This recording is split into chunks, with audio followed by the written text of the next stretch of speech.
आदरणीय प्रधानाध्यापक महोदय, प्रबुद्ध शिक्षकगण, कार्यालय स्टाफ और मेरे सामने बैठे हुए प्यारे प्यारे बच्चों, भारत का भविष्य। आप फ्लेक्स पे देख रहे होंगे यातायात माह 2023 1 नवंबर से 30 नवंबर तक हमारी सरकार द्वारा, यातायात निदेशालय द्वारा यातायात माह के रूप में प्रतिवर्ष मनाया जाता है। इस दौरान हमारा प्रयास रहता है कि हम स्कूल, कॉलेज, इंस्टीट्यूशंस में जाएं, आप लोगों को यातायात की जानकारी दें, ट्रैफिक रूल्स बताएं, ताकि आगे चल के आप इसका पालन करो और दुर्घटनाओं से बचो,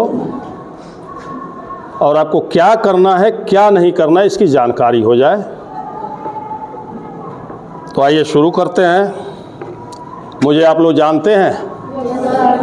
थैंक यू, जानते हैं, अच्छी बात है। मैं TSI रुद्र प्रताप मल आपके सिकंदरपुर में ट्रैफिक सब इंस्पेक्टर के पद पे हूँ और मेरा काम है ट्रैफिक रूल्स बताना और ट्रैफिक रूल्स तोड़ने वाले को पनिश करना, दोनों काम मेरा है।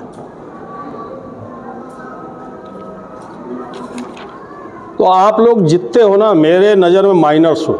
इंटर कॉलेज में 99% माइनर्स होते हैं, नाबालिग होते हैं। जब आप डिग्री में जाओगे तो बालिग हो जाओगे। तो सबसे पहला आपके लिए जो संदेश है वो ये है कि जब तक आप नाबालिग हो, 18 साल से नीचे हो और 18 के बाद भी आपको DL की आवश्यकता होगी, ड्राइविंग लाइसेंस की आवश्यकता होगी, बिना उसे लिए कभी भी कोई वाहन न चलाएं। ये मेरा आपसे अनुरोध भी है, रिक्वेस्ट है, और साथ में आपको नसीहत भी है। Without DL, without driving licence वाहन चलाना कई तरीके से नुकसानदेह है। सबसे बड़ा तो नुकसान ये होगा कि अगर रोड है तो एक्सीडेंट है। तो एक्सीडेंट के केस में सबसे पहली चीज़ जो देखी जाती है वो होता है कि जिसने चलाया उसके पास ड्राइविंग लाइसेंस है कि नहीं। फिर उसके बाद नंबर आता है वाहन कि जो जिस वाहन से, जिस गाड़ी को आप चला रहे हो उसका इंश्योरेंस है कि नहीं। तो DL का सीधा संबंध इंश्योरेंस से होता है।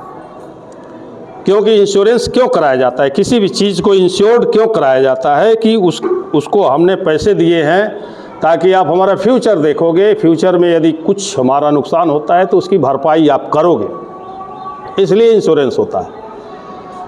और इंश्योरेंस कंपनी सबसे पहले देखती है कि जो चला रहा है उसके पास ड्राइविंग लाइसेंस है कि नहीं। अगर ड्राइविंग लाइसेंस नहीं है तो वहीं से वो अपना पल्ला झाड़ लेती है कि गाड़ी गलत तरीके से चलाई जा रही थी, हम इसके जिम्मेदार नहीं हैं।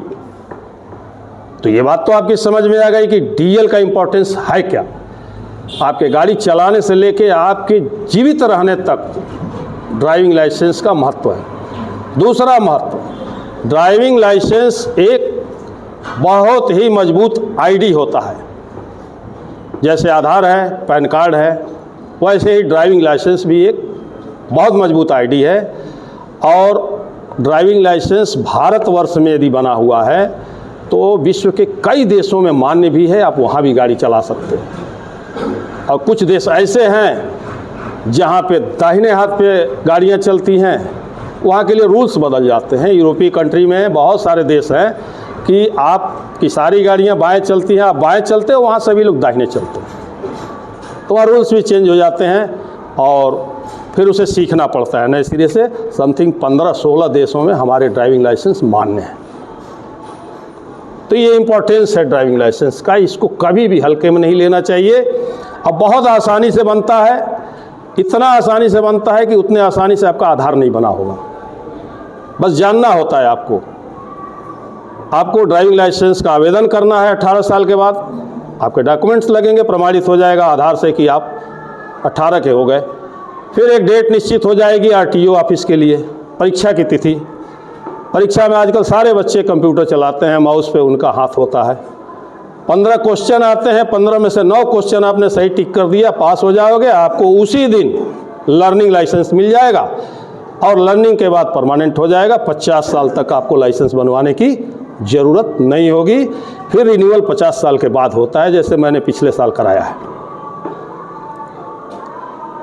तो ये डीएल का इम्पोर्टेंस मैं आपको ये इसलिए बता रहा हूँ कि बहुत जल्दी आप लोग बालिग होने वाले हो और इस उम्र में एक्साइटमेंट अपने चरम पे होता है। क्रिएटिविटी करने की आपकी जो है बहुत इच्छा होती है और वो काम करने की इच्छा होती है जो अभी आपसे बड़े कर रहे हैं। उसमें वाहन एक बहुत इम्पॉर्टेंट है कि आपको गाड़ी चलाने का मन करता है, तो 18 के बाद ही गाड़ी चलाओ। दूसरी चीज़, सबसे बड़ी चीज़ कि आप हो क्या ये आप जानो, आप अपनी कीमत पहचानो, आप इस देश के एसेट्स हो, पूंजी हो, और इस पूंजी को बचाने के लिए भारी संख्या में ट्रैफिक पुलिस लगी हुई है कि हमारी पूंजी रोड पे कहीं खप न जाए, रोड पे कहीं बर्बाद न हो जाए, रोड पे उसकी जीवन लीला समाप्त न हो जाए, इसलिए उसको बचाओ। और हम लोग घूम घूम के आपको अवेयर कर रहे हैं, कई तरह से आपको जो है बचाने का प्रयास करते हैं। तो आप हमें सहयोग करिए और हमारी बातों को समझिए और उसको अमल करिए। अब जितनी चीज़ें आपके सामने लिखी आप पढ़ोगे सब आपके लिए। ऊपर लिखा है वाहन ओवर स्पीड से न चलाएं। ओवर स्पीड क्या होता है? हर गाड़ी को चलाने के लिए एक स्पीड लिमिट होती है और बाइक वगैरह में तो आप डैशबोर्ड पे देखोगे जो किलोमीटर का होता है उसमें एक संख्या के बाद रेड शुरू हो जाता है। वो रेड होता है इसलिए कि आप लाल पे मत चलाओ, जहाँ तक ग्रीन है वहीं तक चलाओ, और 50 किलोमीटर के ऊपर रेड हो जाता है। अर्थात कभी भी बाइक 50 से ऊपर कितनी भी खाली रोड हो आप मत चलाओ।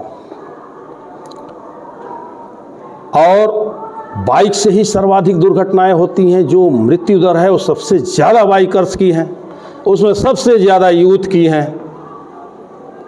और ये देखा गया कि जितने बाइकर्स रोड एक्सीडेंट में मारे गए उनके सिर पे हेलमेट नहीं था। अब बाइक पे हेलमेट हम लगाने के लिए बार बार क्यों कहते हैं, क्यों प्रेरित करते हैं? बाइक होता है 2 चक्के की गाड़ी, बिना स्टैंड के उसे खड़ा करो होगी, चलती कैसे है? जब खड़ी नहीं होती तो चलती कैसे है? तो आप सभी लोग पढ़े हो गति का सिद्धांत। जब उसको गति दिया जाएगा तो वो बैलेंस बन जाएगा उसमें। तो जिसका अपना खुद का कोई बैलेंस नहीं है वो आपको क्या बचाएगा? जो एक मेथड पे चल रहा है उसके ठीक विपरीत 4 व्हीलर में अपने आप खुद बैलेंस होता है। 4 व्हील होते हैं, चारों बैलेंस होते हैं। गाड़ी खड़ी कर दो चाहे चलाओ वो गिरेगी नहीं। तो 4 व्हीलर में सेफ्टी भी बहुत होते हैं, सीट बेल्ट होता है, एयर बैग्स होते हैं। इन केस कभी मेजर एक्सीडेंट हो गया तो एयर बैग खुलेंगे और एयर बैग आपको सेफ कर लेंगे। लेकिन बाइक में धीरे गिरो या तेज गिरो, जैसे गिरो, कोई सेफ्टी नहीं है। केवल एक ही सेफ्टी है, हेड इंजरी ना हो, इसलिए आप हेलमेट लगाओ। बॉडी में तो चोट लगेगी, तो हेड के अलावा अगर और बॉडी में चोट लगती है तो उसके लिए चिंता की बात नहीं होती है। डॉक्टर्स ठीक कर लेते हैं, बहुत जल्दी रिकवर कर लेते हो, फिर अपने काम में लग जाते हो। लेकिन अगर हेड इंजरी हो गई तो बड़ी संकट आ जाती है, पूरी फैमिली आपके पीछे लग जाती है, बड़े से बड़े अस्पताल ढूंढा जाता है आपके लिए, और जो इलाज कराने लायक नहीं रहते हैं उनकी ज़मीन तक बिक जाती है। तो इसलिए हेलमेट लगाइए, हेड इंजरी से बचिए। अब आते हैं पैदल यात्री क्या ध्यान रखें। पैदल एक्सीडेंट हो बचाओ।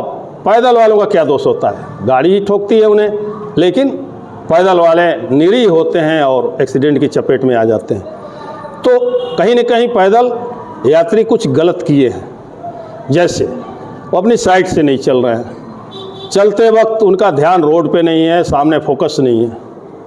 रोड क्रॉस करते वक्त आपने दाहिने बाएं की गाड़ियों को देखा नहीं, नज़दीक गाड़ी थी, आप झटके से क्रॉस किए, एक्सीडेंट हो गया। उसने बचाने का प्रयास किया लेकिन नहीं बचा पाया। तो आप रोड पे जब भी चलो अपनी साइड से चलो, किनारे चलो, रोड को छोड़ के चलो। और अगर कभी रोड पे चलना भी हुआ तो आपकी नज़र बराबर सामने होनी चाहिए। गाड़ियों को आपको देखना है, गाड़ियों से आई कांटेक्ट करना है। जो ड्राइवर है वो आपको देखेगा, खुद किनारे से जाएगा। और अगर कोई ऐसी गाड़ी आती है जो लापरवाह है, आप खुद किनारे हो जाओ। कभी भी रोड पे चलो हाथ पकड़ के ऐसे 2-3 लोग जो है चैन बना के मत चलो, ये बहुत ही गलत है। अगर 2-3 लोग चल रहे हो तो आगे पीछे चलो। आप चैन बना के चलते हो, आधा रोड कवर होता है। और फिर अगर कोई ओवर स्पीड गाड़ी आ गई तो फिर आपको भागने का मौका नहीं मिलता। आपको रोड पे चल रहे हो तो कहीं एक ही फिक्स जगह पे देखते हुए गर्दन घुमाते चले जा रहे हैं, आगे चले जा रहे हैं, तो देखते हुए नहीं जाना है। कभी भी रोड पे मोबाइल से बात करते हुए नहीं चलना है। जैसे आपको बाइक पे किसी भी व्हील पे, चाहे वो 4 चक्का हो 3 चक्का हो, मोबाइल फ़ोन का प्रयोग वर्जित है। ऐसे ही पैदल यात्री चलते चलते रोड पर फ़ोन से बात ना करें, क्योंकि आप बात कर रहे हो तो आप किसी और से बात कर रहे हो, आपका पूरा का पूरा ध्यान उसकी तरफ है। आँख जरूर है, लेकिन आप लोग जानते हो कि आँख और दिमाग का जब तालमेल होता है तो क्रिया सही होती है। दिमाग कहीं और, आँख कहीं और, तो आपके कदम कहीं और हो जाएंगे। इसका ध्यान रखिए पैदल जब तक आप चलते हैं। और आते हैं बाइक पर 2 से अधिक सवारी। यहाँ पर तो 2 तो मुझे देखने को दिन भर में बहुत कम ही मिलते हैं, 3, 4, और आप बच्चे जो है 5-5 भी दिख जाते हैं। और कभी कभी मुझे छोटा बच्चा अगर 2-1 हो तो 6-6 भी दिख जाते हैं एक बाइक पर। आप सोचो, जो बाइक बनाती है कंपनी, वो ये तक निर्धारित करती है कि उसकी बाइक पर कितना वेट डाला जाए, और लिखा पढ़ी में होता है कि इतना वेट जो है, कुछ बाइकों में 140 से लेकर 160 केजी तक का वज़न होना चाहिए। वही सर्टिफाई करता है कि 140 और 160 के बीच में 2 ही आदमी आएंगे, तीसरा होगा तो 200 केजी क्रॉस हो जाएगा, और अब 3 बैठ जाते हो। जैसे ही तीसरा बैठता है ड्राइवर टंकी पे आ जाता है, और फिर जो भी वाहन में आपका ब्रेक, गियर और हैंडल, वो सब उसके हिसाब से सड़क के आगे नहीं जाती, अपनी जगह पर रहती हैं, और वो उनमें जो है घुस जाता है। ना तो गियर लगा सकता है अच्छे से, ना तो ब्रेक लगा सकता है, ना तो उसका हाथ का डिस्टेंस पूरा होता है, उसको हाथ अंदर करना पड़ता है। सारा का सारा कंट्रोल उसका वहीं डिस्टर्ब हो जाता है। और फिर जब कभी किसी वाहन से बचने की नौबत आती है तो न टाइम से मोड़ पाता है, और नतीजा एक्सीडेंट। इसीलिए मना किया जाता है कि 2 से अधिक न बैठो, ट्रिपलिंग कभी न करो। दुर्घटना का एक कारण है रॉन्ग साइड क्या होता है मालूम है किसी को? बहुत इंपॉर्टेंट चीज़ है, इसलिए आपसे पूछ रहा हूँ। कोई बताओ रॉन्ग साइड, गर्ल्स बॉयज, कोई? रॉन्ग साइड क्या होता है रोड पर? आप लोग बोलते नहीं हो। पर्सनालिटी डेवलपमेंट की ये जो है बहुत महत्वपूर्ण चीज़ है कि कभी क्वेश्चन किया जाए तो जो आता है उसको बोलो। आप सुनो,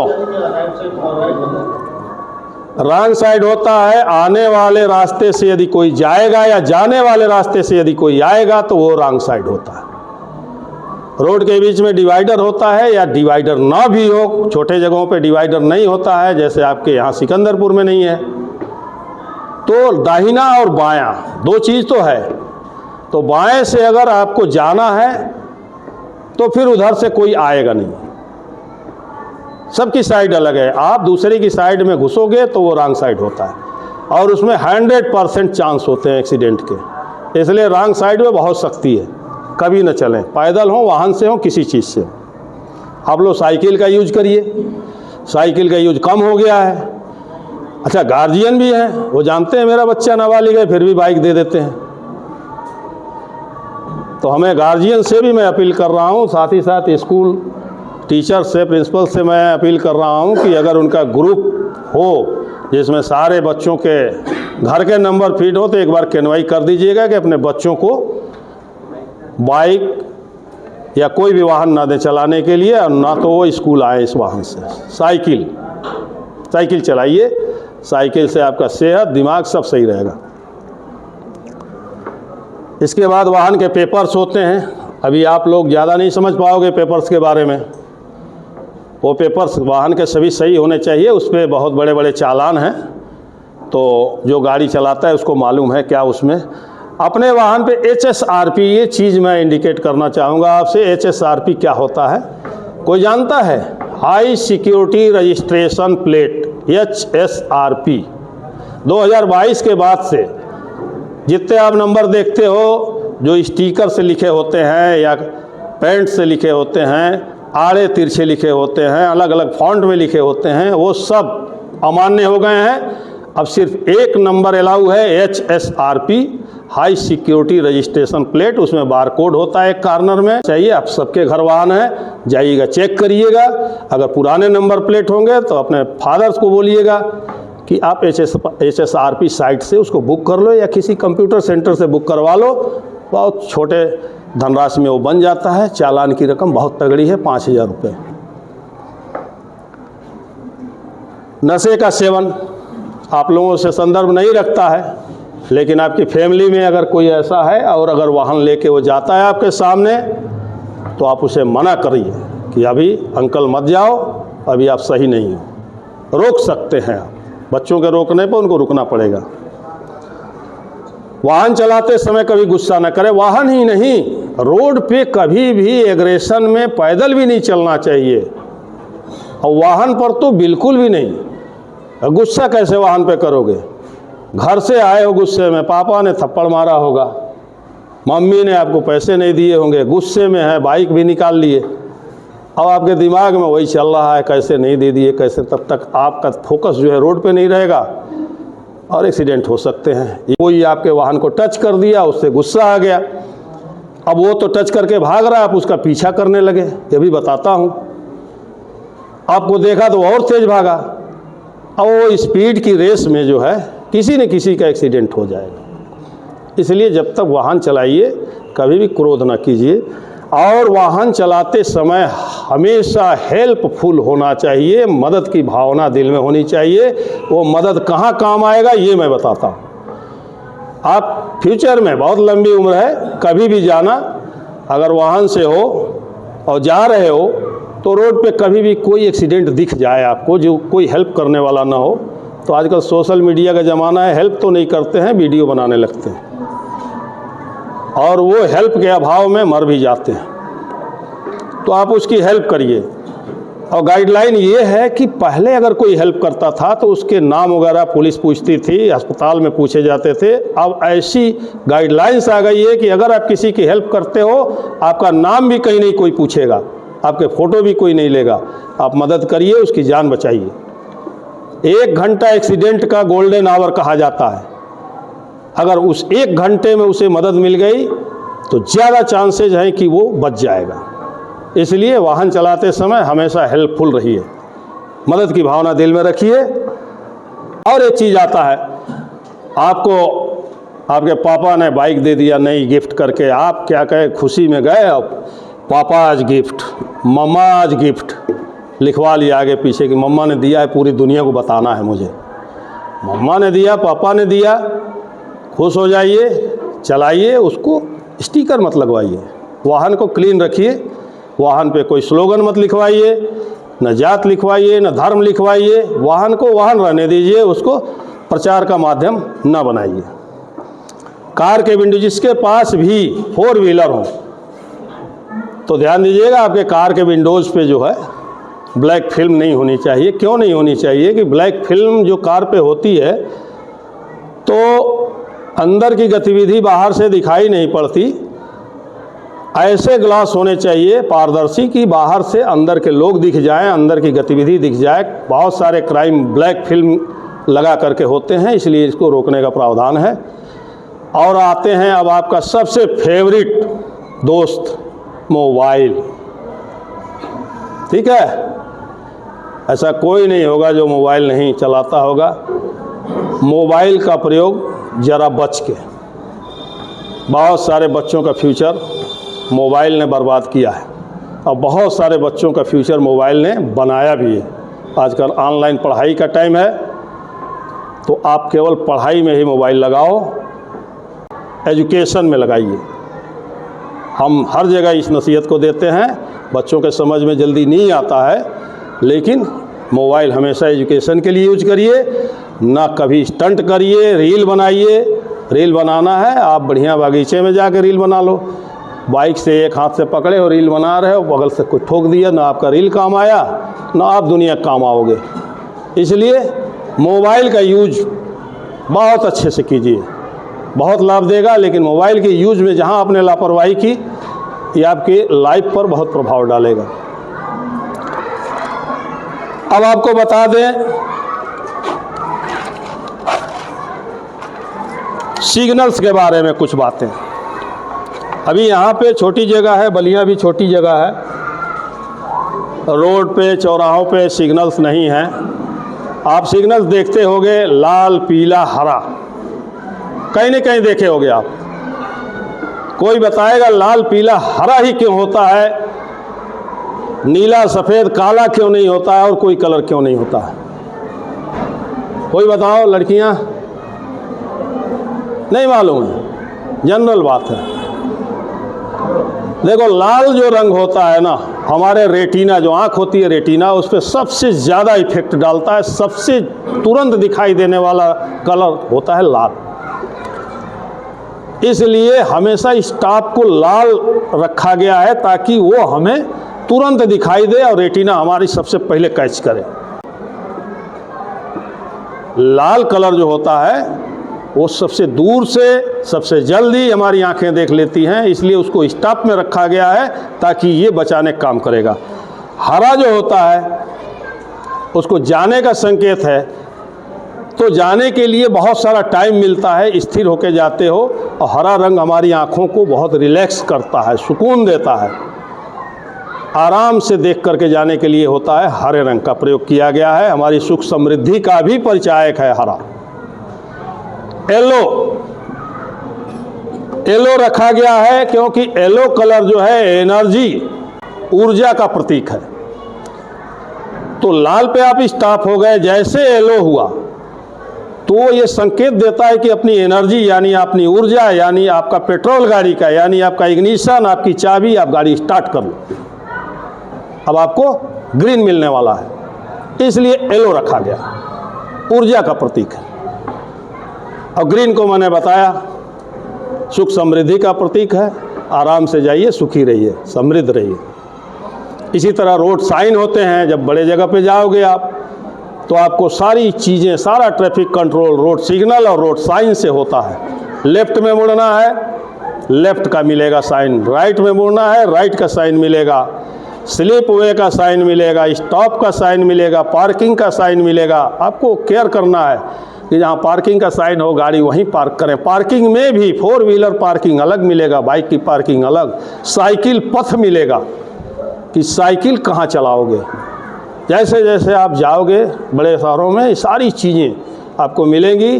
तो आप वहाँ पे रोड साइन के हिसाब से आपको ट्रैफिक पे चलना है और स्वयं को सुरक्षित रखना है। बार बार हम आपसे यही अपील करते हैं कि आप अपने जीवन को सुरक्षित रखिए।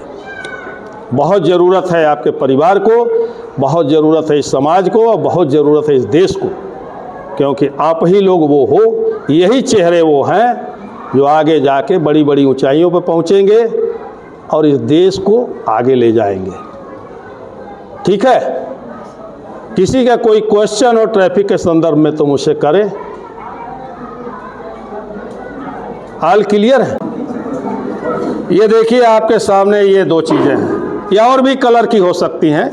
हमने लाल पीला लिया है क्योंकि ये दोनों कलर ज़्यादा जो है दिखाई देती हैं दूर से। इसको कहते हैं रेट्रो रिफ्लेक्टिव टेप, बहुत लंबा नाम है, और इसका काम इसी विंटर में ज़्यादा पड़ता है।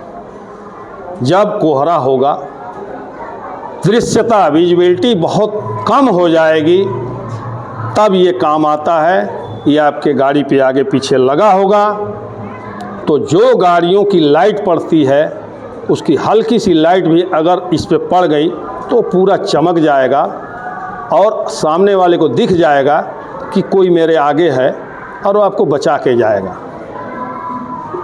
तो इसका यूज जाड़ों में नितांत आवश्यक है। गवर्नमेंट बहुत संवेदनशील है इस मामले में कि हर गाड़ी पे होना चाहिए। और आपको मैं बता दूं कि इस पट्टी का चालान सबसे बड़ा चालान है, 10,000 रुपये है ये गाड़ी पर न लगाने के कारण। चालान इसीलिए ज़्यादा रखा गया है कि हर लोग लगावें, सस्ती चीज़ है। और हम चौराहे पे हर बाइक पे फ्री लगाते हैं।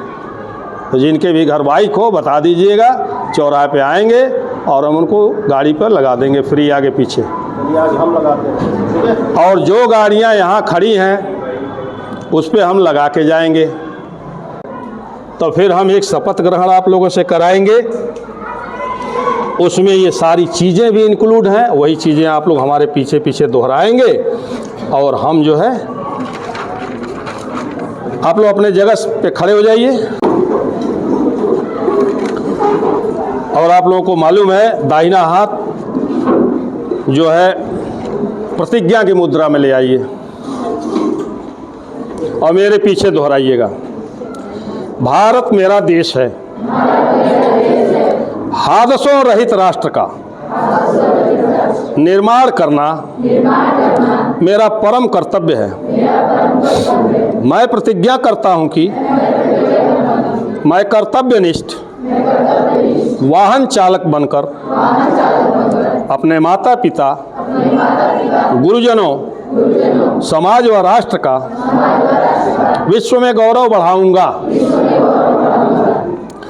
सड़क का उपयोग करते समय यातायात नियमों व संकेतों का पालन करूंगा तथा हर संभव प्रयास करूंगा कि मुझसे कोई दुर्घटना न हो। मैं कोई भी वाहन लाइसेंस, रजिस्ट्रेशन, फिटनेस व इंश्योरेंस के बिना नहीं चलाऊंगा। मेरा यह भी प्रयास रहेगा कि मैं वाहन द्वारा किसी भी प्रकार का प्रदूषण न फैलाऊं। बिना किसी नशे का सेवन कर गति पर नियंत्रण रखूंगा और प्रत्येक व्यक्ति को प्रेरित करूंगा कि वह भी इनकी पालना करे। सड़क पर चल रहे प्रत्येक प्राणी का ध्यान रख राष्ट्र को प्रगति के पथ पर अग्रसर करूंगा। जय हिंद।